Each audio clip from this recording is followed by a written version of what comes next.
Good afternoon.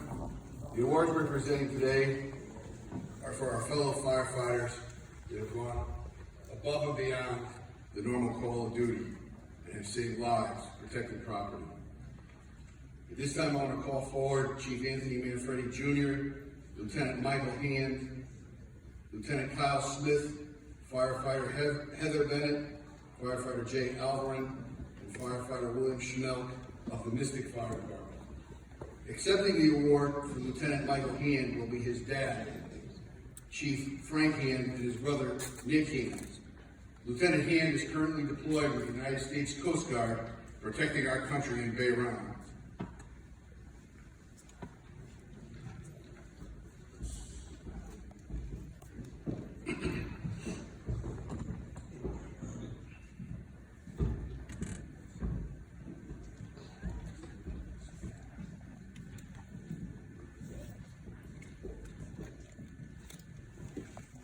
On Thursday, September 23rd, 2021, at 18:42 hours, the Groton 911 Center started receiving calls reporting a bedroom fire located at 97 Somerset Drive in Mystic. Chief Manfredi, Engine 51, and Rescue 57 were all on a training assignment and were the first to respond. While responding, dispatch alerted Chief Manfredi and responding units that they were fielding numerous calls confirming that they had a working fire at that location. Chief Manfredi immediately called for a full first alarm assignment to be dispatched. While en route to the scene, responding apparatus could see a large header and heavy smoke emanating from the area of the reported fire. Chief Manfredi was the first unit to arrive on scene. He immediately established command. Chief Manfredi could see that there was heavy fire emanating from the bedroom on the AB corner of the building. As Chief Manfredi was exiting his vehicle, he was approached by a male who was identified as the ex-police chief.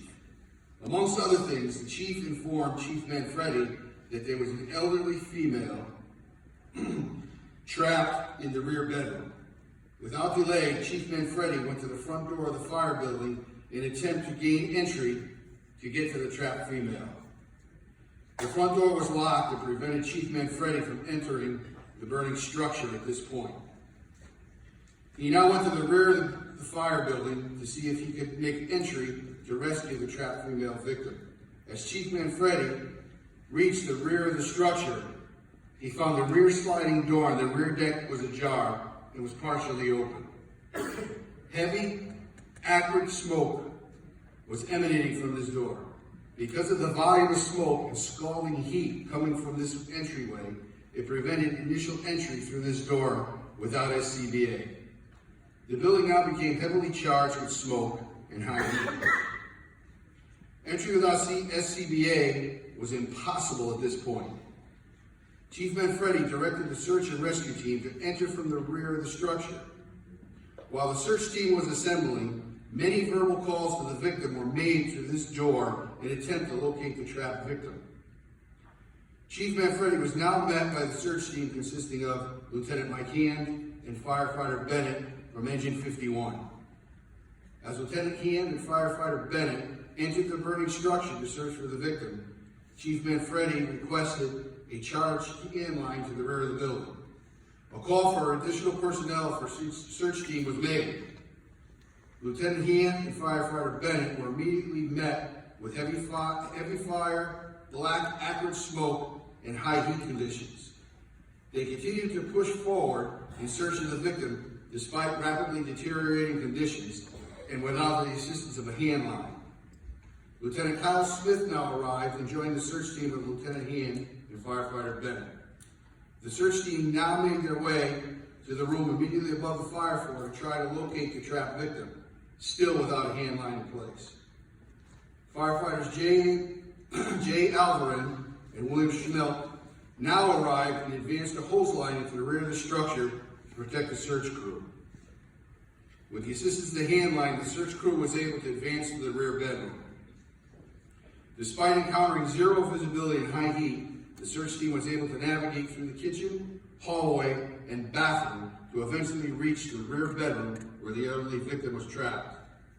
The search team aggressively entered and searched the burning bedroom. They quickly located the unconscious victim who was in respiratory arrest. They now rapidly prepared to remove the victim from the burning structure as the fire was quickly progressing. As other units began to arrive, mutual aid companies now advanced a 2.5-inch hand line to the front door of the structure.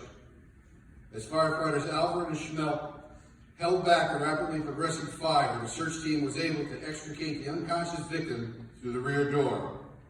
The search team handed over the victim to members of EMS waiting outside the back door. CPR was initiated on the unconscious, non-breathing, pulseless victim. Mystic River Ambulance now transported the victim to Lawrence Memorial Hospital. By the time they arrived at the medical facility, the patient had her pulse restored. A secondary search was now conducted and no additional victims were found. Regrettably, the victim did not survive from her injuries, but because of the brave and heroic acts of the members of the Mystic Fire Department, the victim was able to survive long enough to enable their family members to visit and have their final farewells with their family member. In recognition of an act of bravery, above and beyond the call of duty, firefighters were perilously exposed to danger in order to save the life and perform extraordinary fire duty.